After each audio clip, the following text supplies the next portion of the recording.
We are going to discuss now with each member of the panel regarding their own country and what is the Merck More Than a Mother contributed to the infertility challenge in each country or will contribute from their point of view and experience in each position. So my first question will go to Honorable Betty Amongi, the Minister of Urban Development and Lands in Uganda. Of course, we heard the stories and you already, of course, been with us in many occasions when we discovered thousands of infertile women in Uganda. You, with also Honorable Minister of State of Health, Sarah Obendi, we made a big program for thousands of women across the country to group them in small groups to establish their own business and also raise awareness about infertility. So from your point of view and your position as also Minister of Land and Urban Development, how will you enforce policies to also empower women in your position? And you give us a small brief about Merck More Than a Mother in Uganda. Merck More Than a Mother campaign, I think the initial period started with the Kenya and Uganda, and we've been trying very hard in respect to raising awareness. What we've noted is that out there are many women who are suffering, but they cannot talk. Improving access to fertility care and raising awareness to destigmatize the community, to support the women is at the core of the role of leaders, the role of members of parliament, the roles of the ministers, the roles of community leaders at the local government is important in raising awareness. As you've watched from the video, most of the women might actually have opportunity to get treatment through all the options that we know, but they do not have information. They are deep in the rural areas, they are deep in the villages, they are suffering with the stigma, but they don't have information of even where to go. And therefore, in Uganda, through the support of Merck, More Than a Mother, we started going to the community as women members of parliament. We started educating the local leaders to form support groups. We asked the women to come out and form groups to share information because we had information from the health care system on key issues around how you should seek intervention, how you should prevent STDs, all the other preventable causes of infertility. You saw the woman who aborted, forced to abort, and that got an effect on her. So in that, we started that program. So we started from the village to the parish to the district and formed groups into 30 women per groups. And so women started coming out. Women started talking. We then started engaging the government on ensuring that we put up institutions to support fertility intervention. Now we have two key fertility private centers in Uganda. I'm glad one of our senior doctor who will be speaking, or have already spoken, Dr. Lalobo, there as one of the great fertility centers in Uganda. Already in Uganda, we are creating 4 national women's referral hospitals, equipping them with fertility intervention, the IVF that can support treatment of women, but also at the local level, at the district level, we are trying to establish a desk that can support women who have been identified to go to that to seek advice and information on how. Public. And also we have the public IVF at the National Referral Hospital in Kampala. And it's important really that we make the women into a support group system. to make the leaders support women and leaders having information on where to refer the women. And of course, as a minister in charge of lands, housing, and urban development, I have had to get into the policy question. You saw the women there. In Africa, land and property is core to a woman's life. Because for a woman who gets married and does not produce a child, where you are married, inheritance is always attached to children. So for a woman who doesn't give birth, your lineage, your access to land will most likely be jeopardized because you don't have children. Because normally it's women with children that will be allocated land where to settle. Now, if where you're married, like the case of this woman, she is married, the husband says, "You have not given me children," so at the end of it, the clan will say, "Let her go back where she is born." Then when you go back where you're born, your brothers and sisters, your brothers and in-laws will say it is the brothers who are entitled to inherit land. So this woman therefore now starts hanging without anywhere to go. So with that also, we in my ministry are linking the rights of the women to property and land. How do we secure the right of a woman who has not produced to have a right of where to be buried and acted into law? That is where the question of land is very important, that we put a law that women's ownership to land is important, because an identity of an African woman, of an African person, is hinged on land ownership, land access. And that's why you see in most of the African countries, most of the women who are barren will end up not having what to call a home. With the support of Merck More Than a Mother, also most of these women are getting income generating activity to support themselves, to purchase their property, to purchase their land. And in some circumstances, when they get this support from Merck More Than a Mother, then the husband starts changing, accommodating them, having them more nearer because they have economic empowerment. And sometimes that will support the woman to at least be in a society where she can call home. So I want to congratulate Rasha for all the programs that you are spreading throughout Africa and Asia. And I want to ask us, the leaders, that let us speak for these women. Most times they don't have a voice, they cannot talk, they don't have information. It is only through us that we can give them information to seek remedy to their problem. Thank you very much. Thank you very much. My second question goes to Honorable Minister Cooper, Minister of Health of Sierra Leone. Of course, we've been in Sierra Leone, and while we are at the airport, from the airport, women was waiting for us, young women who has no access to fertility care at all, 25, 26 years old, and maybe with a very small intervention, which cannot cost anything, they can actually be restore their ability to have children and treat their infertility. So our first strategy was to train the first fertility specialist and first embryologist in Sierra Leone. So we make a history in the country where couples cannot have treatment of infertility in Sierra Leone. They have to go abroad or nothing at all.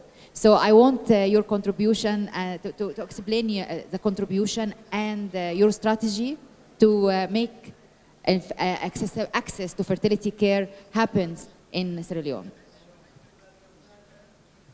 Thank you very much, Dr. Rasha. For all Sierra Leoneans, men and women, I would like to say thank you to God for the day I met you, because unconsciously, even those of us who are educated, civilized, and are lucky to have children, tend to behave in a way that we do not really realize that we are stigmatizing women who don't have children. But the day I met you, we spoke about it, and like you said, we went to Sierra Leone together. I was on the air, gave out my phone number. I had so many calls. It's unbelievable. I even had to turn my office into a counseling haven for not only women, surprisingly men. I'm going to tell you a story about what happens when you talk to people about a certain topic. A couple came to me, a man and a woman. The woman is a teacher. The husband also a teacher. They've been married, don't have the woman doesn't have a child, and the husband had a child, quote, a child, with a girlfriend. And he keeps rubbing it in the woman's face. And my first question to him was, how do you know that child is yours? Did you do a DNA test? Oh no, there's no need to do it. How are you sure that child is your child? You do not spend 24 hours with the girlfriend. Do you know if she has another partner? Do you actually believe she's only sleeping with you? 2 weeks later, he called me. I did a DNA test. The child is not mine.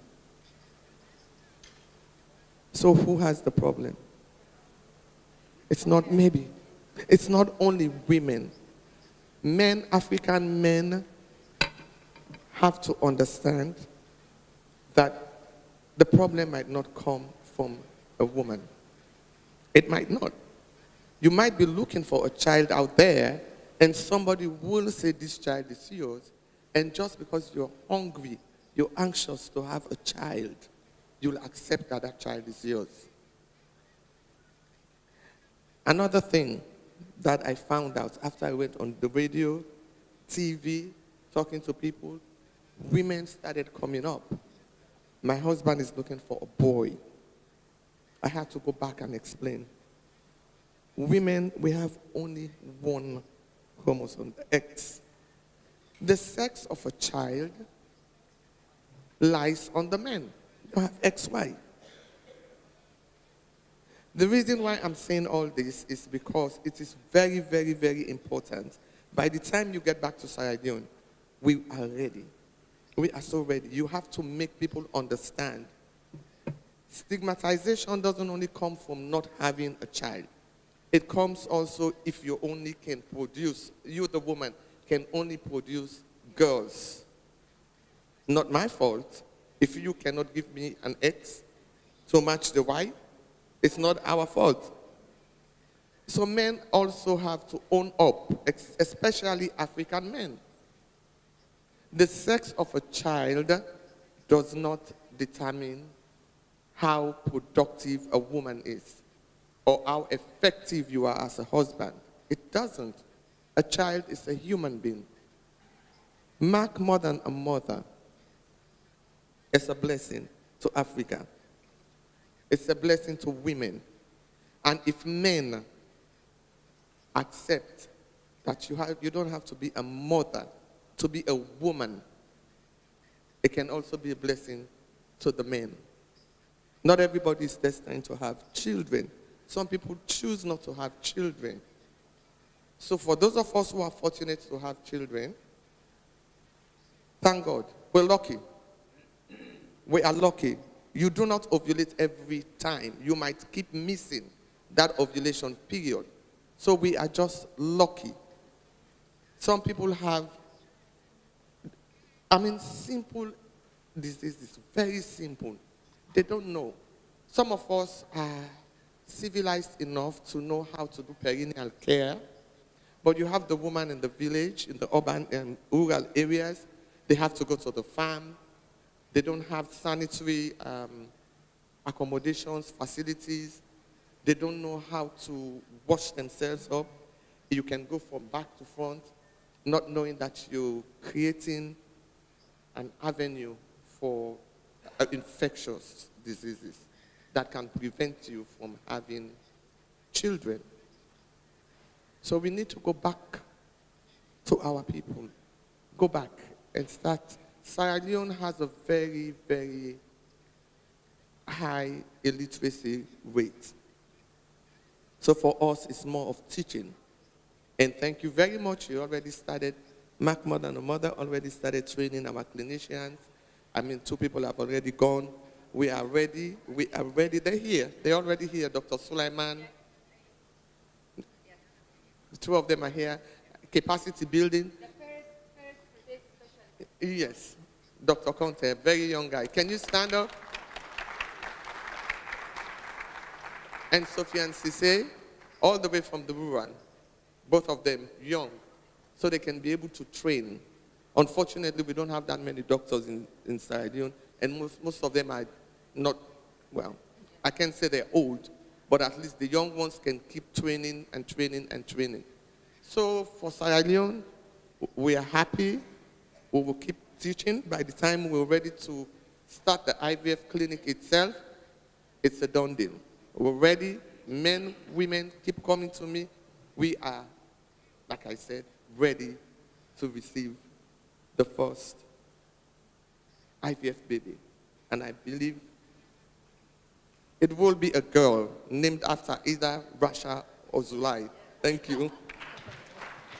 Thank you very much. Thank you. My third question goes to Honorable Susan, the Minister of Women of South Africa.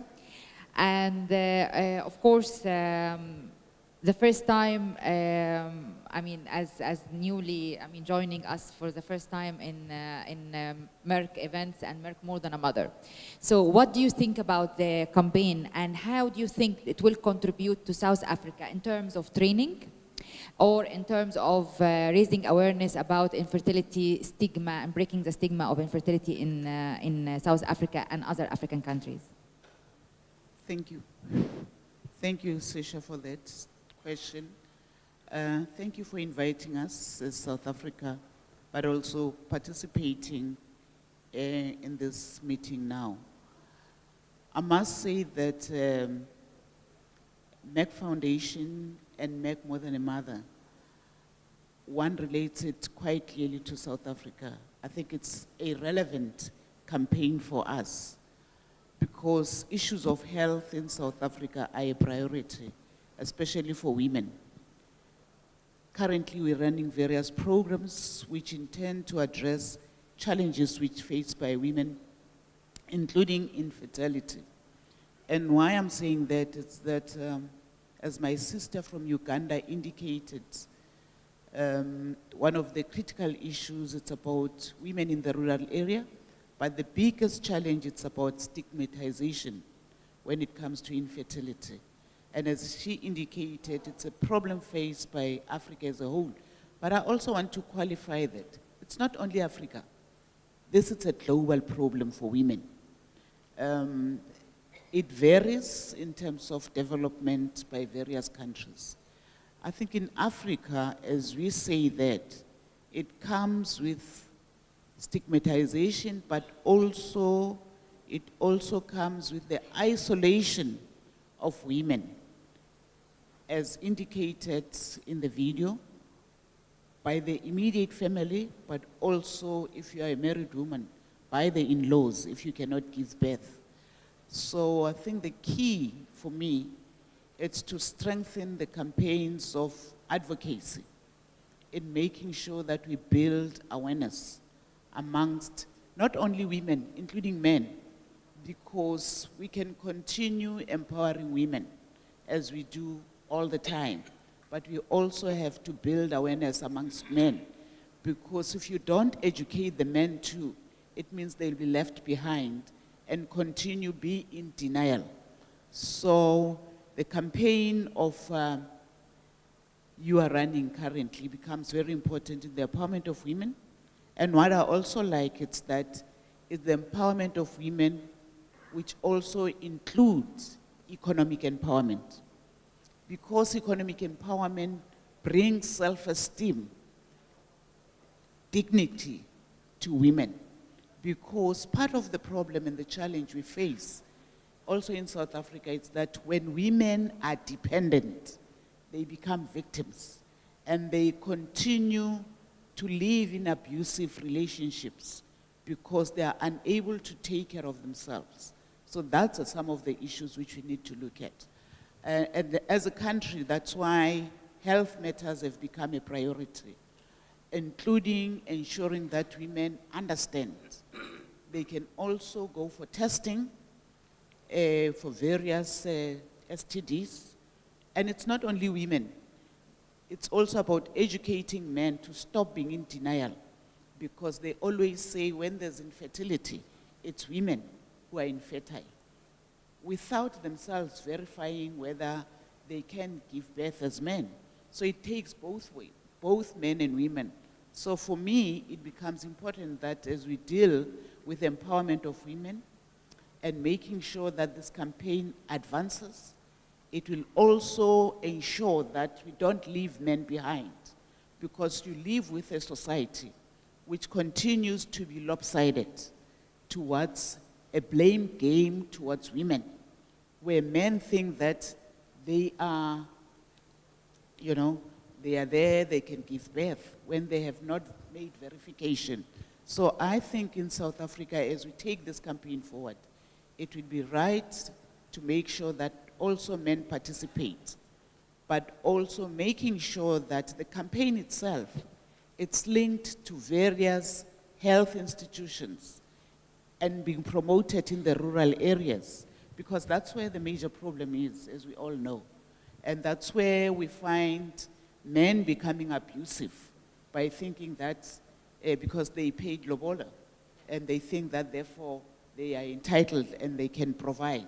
So we have to empower rural women by making sure that they understand their status, but also they go on regular checkups.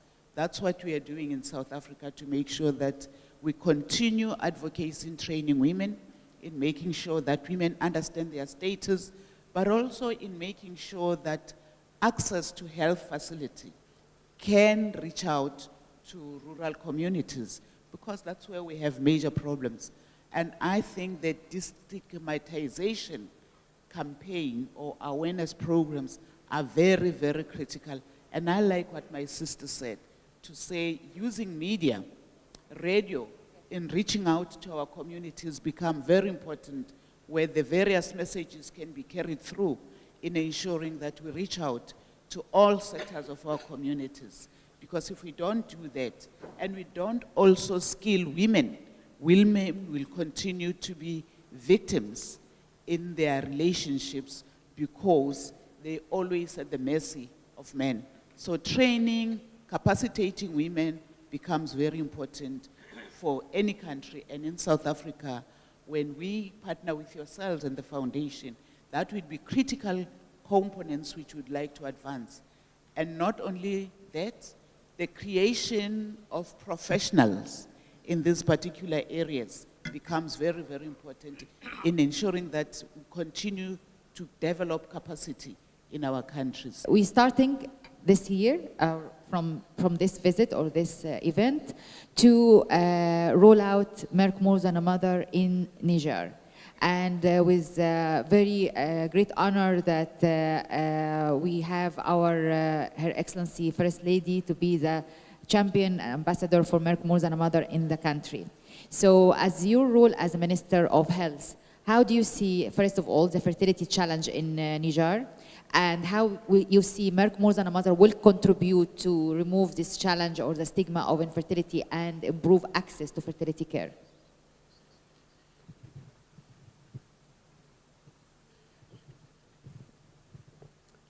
Merci. Je vraiment profite de cette occasion pour féliciter et remercier la Fondation Merck pour avoir en tout cas invité mon pays et représenté ici par la Première Dame du Niger qui est accompagnée d'une forte délégation et dans moi-même le ministre de la Santé. Et cette fondation, en tout cas, sera accueillie, en tout cas à bras ouverts, au Niger, parce que le problème de l'infertilité est pratiquement un problème général, un problème qui concerne tous les pays africains, dont mon pays, le Niger, qui n'a pas suffisamment de ressources, non seulement financières, et ressources humaines, et les structures de santé adaptées pour faire face à ce véritable problème. Parce que l'infertilité est au-delà d'un problème de santé publique, c'est devenu un fléau social à travers les projections qu'on a vues, les femmes dont les mains sont coupées parce que le seul fait qu'elles n'accouchent pas, elles sont discriminées, elles sont blasphémées. Alors, je ne suis pas l'avocat de la femme, mais quand même, on reconnaît que la femme est la mère de l'homme. Elle est la mère de l'humanité. Vous donnez 1 franc à une femme, toute la famille va manger. Mais vous donnez 1 franc à un homme, je pense que vous savez le reste. Et la femme joue plusieurs rôles au sein de la société. Ce n'est pas seulement le rôle de la procréation. On ne voit que le rôle de la procréation. Elle est avocate. Tout à l'heure, un ministre qui m'a précédé l'a dit. Elle est ministre, elle est parlementaire. Elle travaille au champ parce qu'il faut penser à ces femmes rurales aujourd'hui qui constituent 75% de ces femmes africaines qui font les travaux champêtres. Elle a aussi un autre rôle au niveau du foyer. Elle assure l'éducation des enfants. Pendant le rôle de la procréation, la femme est confrontée, elle met sa vie en danger. Alors qu'une femme qui s'apprête à donner une vie nouvelle ne doit pas risquer sa vie. Et c'est pour ça qu'un adage de chez nous dit qu'une femme qui est enceinte, on lui crée une tombe qu'on refermera que 40 jours après l'accouchement. Et de l'autre côté, une femme qui n'accouche pas, également, elle court de risques parce qu'elle est stigmatisée, elle est abandonnée par sa famille.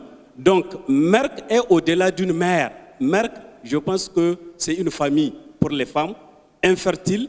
Et ce programme, en tout cas, serait le bienvenu au Niger parce que c'est vrai, nous avons mis en place un certain nombre de mécanismes pour améliorer la santé de la reproduction, la santé de la femme, à travers la création d'un centre national de santé de la reproduction qui intervient dans le cadre de la prévention, puisque les causes, et du moins l'infertilité a des causes multifactorielles.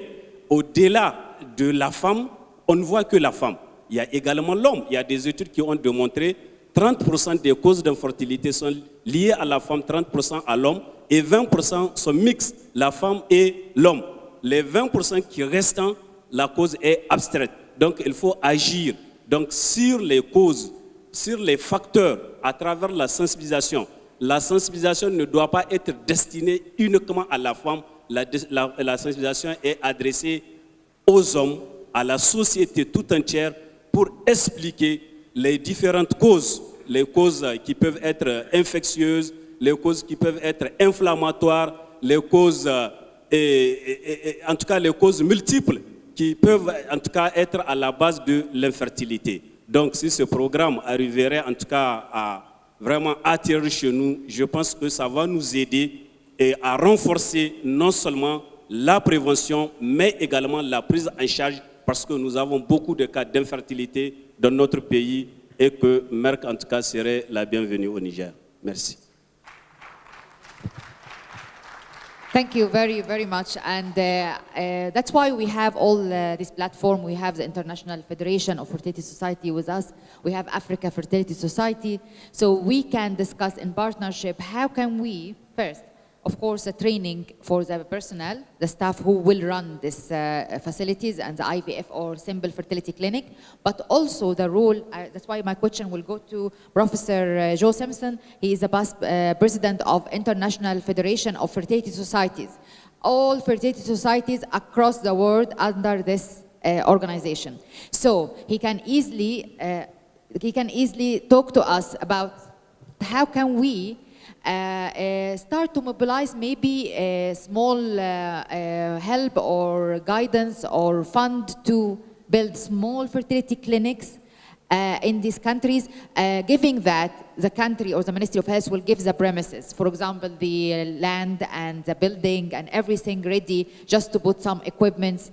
and the training will be done by Merck Foundation, and the equipment can be got from low resources countries as a start. What do you think? First of all, Rasha, and to the other authorities in the Merck Foundation, I'd like to thank you for inviting me. It's been an excellent meeting. I've learned a lot already, and still we have a lot to go here. I think it's worth taking a step back and reflecting, first of all, on what the Merck Foundation, Merck More Than a Mother program in particular, has accomplished worldwide. I don't think it's appreciated. For many, many years, the World Health Organization has considered the fertility field to be preventing fertility. It's as if it was not an issue. The pain of being childlessness in Africa didn't matter because there were other problems that required the resources, and it just was not on the radar screen. And the mere fact that Merck took a stand and said, in these vulnerable countries, improving rapidly, but still resource stressed, this was a major issue, I think opened eyes worldwide. And I cannot emphasize that as much. The only aspect of the World Health Organization that really had a focus in this area was preventing infertility, contraception, and the likes of that. The fact that you have identified this as a problem has totally changed it, along with the help of organizations like the International Federation of Fertility Societies, the International Federation of Gynecology and Obstetrics, European Society of Human Reproduction. We now have a major focus at WHO on fertility capacity. That did not exist even 3 to 4 years ago, and it's really predominantly due to the private-public partnership that you have had. It has meetings like this, and our ability to get together at meetings like Aspire, Professor Singh's meeting, has allowed worldwide individuals who have been involved in global health to work more closely with individuals who are here in sub-Saharan Africa and all of Africa. And that's invaluable because you move things forward on a sustaining level because of that.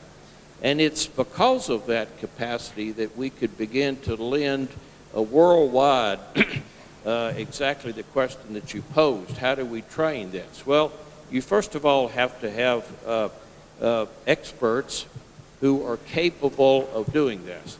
There are plenty of experts in Africa. We've always known that. Professor Ashiru is a well-known individual worldwide, but he can't do it alone. And he's not the only person alone, but we need to know who the partners are in order to move forward. Meetings like this and others, we're all going to the American Society of Reproductive Medicine as soon as this meeting ends, and that sustains the effort so we continue to move forward.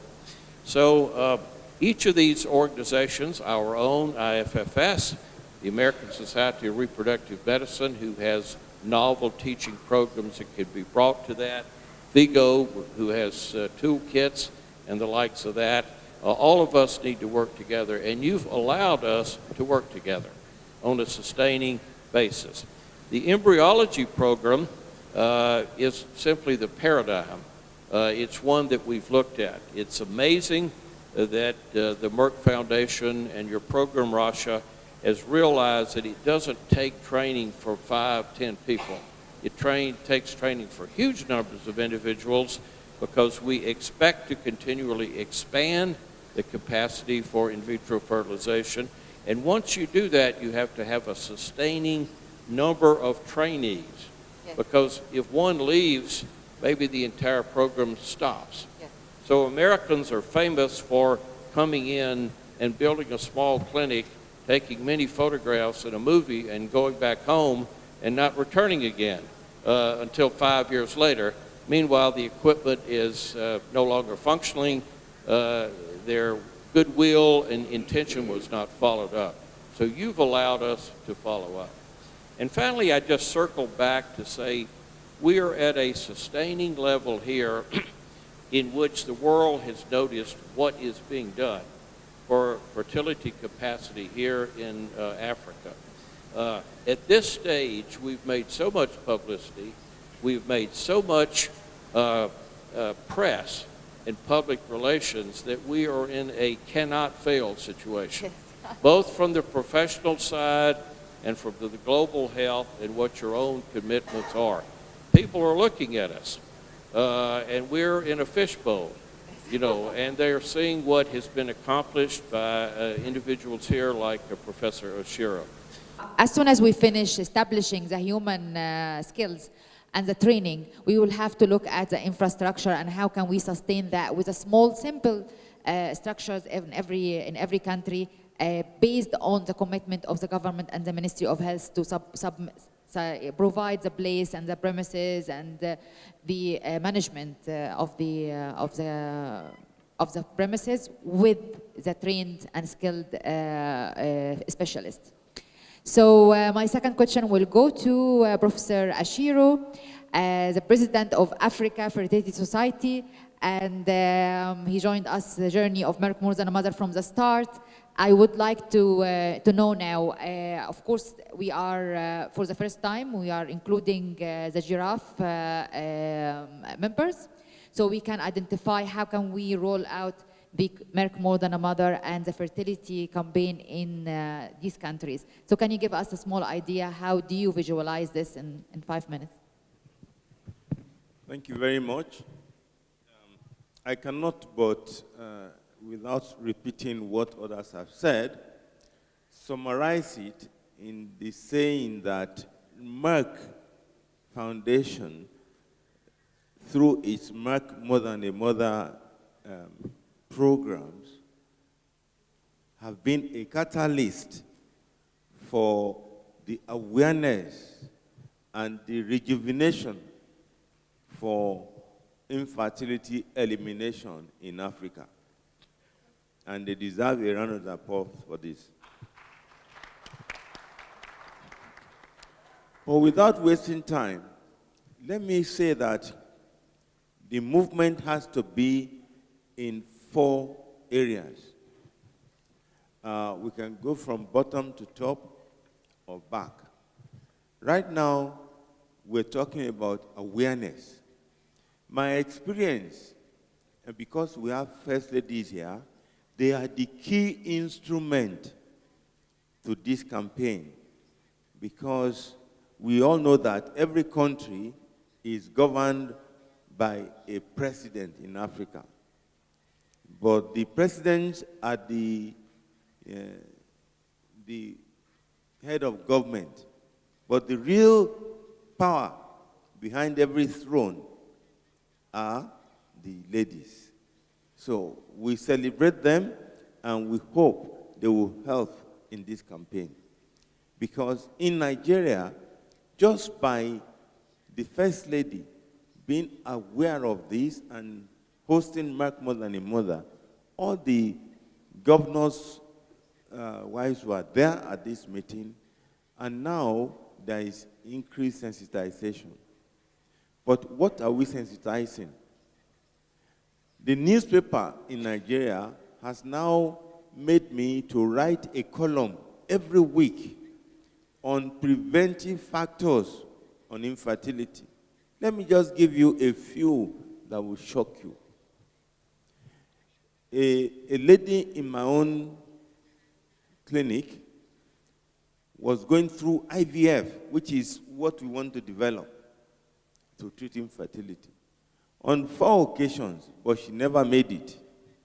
And then we said, okay, there must be something that these good embryos that have been selected normal through pre-implantation genetic diagnosis are not getting you pregnant. We did a test of what we call bioenergetic screening, and we found out that she had antimony, which is a heavy metal. And she said, oh, where did this come from?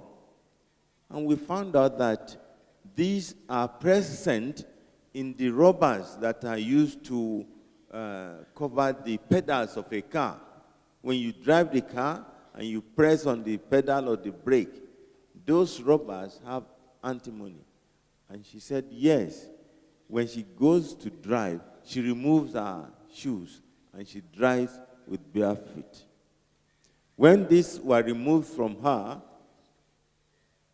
4 months later, she became pregnant without going through IVF. So, it is known worldwide now that heavy metals such as mercury and other ones can prevent infertility. We now wrote in the paper that women should not drive without putting, even if they have high heels, they should remove it and put a rubber slippers to drive. Another example, men using artificial sweeteners. Men spraying the room. Men working in the paint industries. So these are information that needs to go into the public. And each country needs to recruit people so we can prevent this. An example again is chlamydia infection through STD, which is a silent infection. Most women don't know. So we have to find out because it causes miscarriage. So there are many like that which has come to the forefront. The second thing I want to say is that men, it's not that men are not ready to come up for infertility. Now that men know that there are options, like a lot of men who have low sperm or no sperm at all, they know, but they are afraid to say. Now they know that there are treatments for it, they are coming to the clinics. Most men will come to me first and say, doctor, I think I have no sperm. Is there a treatment? Can you start? Then I will bring my wife. So men are now coming forward because there are options. So these are the things that through this campaign we can put across to men. The next information I need to give has to be when Merck Foundation helps in this training, those who are trained should follow the law of Puto, that those who have knowledge, they must pass the torch. Don't hide that knowledge to yourself, because one knowledge to yourself is of no value. As I used to say when I was as a professor is known by not being the only professor, but by how many professors he has been able to produce. So let's multiply, and if you do so, the spread will be all over Africa. Finally, the infrastructure that are being developed must be kept safe and maintained well, and continuous education and participation at meetings like these, where, like yesterday, we went through what strategy you can use to help yourself improve your centers. And I thank the first ladies who are here for showing interest in this area, because for years, the world, as Professor Simpson said that Africa, all we need to do is family planning. But in Uganda now, their president now realizes that it's not just family planning. You need population for economy and for growth. So infertility is also important to treat it. It's a human rights issue. Thank you very much. Thank you. Thank you very, very much. And fertility treatment is a human right. I mean, it's a human right for every person to choose whether to have children or not, and how many children and where, regardless the economic, of course, status of any person. So my last question will go to Professor Tzeng, the president of ASPIRE, which is the Asian Societies of Reproductive Health. So all the Asian fertility societies are under the ASPIRE, and Professor Tzeng is the president. And of course, as you know, we have started for the first year to have Merck More Than a Mother in Asia. And we focus on 5 countries, which is Nepal, Bangladesh, Cambodia, Myanmar, and Sri Lanka. And we started to send candidates from each country for training. And we will have the Asian angle for Merck More Than a Mother also to start to empower women and raise awareness and break the stigma. So can you give us some feedback about the Asian challenges or the challenges of infertility access in Asia? Thank you, Rasha. I think from the video, I think the poor lady, her name is Geraldine, she lost the fertility potential because of miscarriage. I think the main problem is due to infection, which causes blood tubes or maybe some uterine synechia. So if this poor lady can receive early treatment, antibiotics, maybe she can keep the fertility potential. I think nowadays there's a wrong perception. Infertility equivalent to IVF, which is wrong. We still can have low-cost infertility treatment. For example, nowadays many women with endometriosis. So if we can use the laparoscopic surgery to remove the endometrioma or chocolate cyst, this lady maybe will not receive IVF. Of course, the Geraldine, finally, if she can receive IVF treatment, she also can get pregnant. Yeah. The other thing is such as PCOS. PCOS ranks #2 indication for those patients with infertility. So, but if we can modify the lifestyle, for example, reduce the BMI, reduce body weight, also with very low-cost medication, the lady may ovulation, so they can conceive. And the other things, we can use some surgical approach, such as hysteroscopy, to remove the uterine polyps or remove the Asherman syndrome. So that is very cheap, very easy to enhance the female's fertility potential. I think the challenges ahead of us may be new, but the values upon which we depend, such as hard work and collaboration, curiosity and research, these things are old. I understand the growth and the development of Aspire or any society in Africa or some Pacific region. You just mentioned Sri Lanka, Mauritius, etc. Is true. This growth and development is never a given. It must be earned. So I think the approaches should be based on 7 C's. 7 C's. The first C is communication. Second one is cooperation, collaboration, coherence, commitment, continuity, and consistency. So as a caliber, the president of Aspire, and also has been the dean of medical school for 9 years, I would like to cooperate with Merck Foundation. I think my role is to pray as a designer, educator, and most importantly, a cheerleader to serve the society we rely on. Thank you very much. Thank you. Thank you very, very, very much, Professor Tzeng. And of course, I would like very much to emphasize on your point that there is a big difference between fertility treatment and IVF treatment. That's why I insist to develop and train the fertility specialists first, because there is a lot of interventions to treat fertility before even go through the IVF.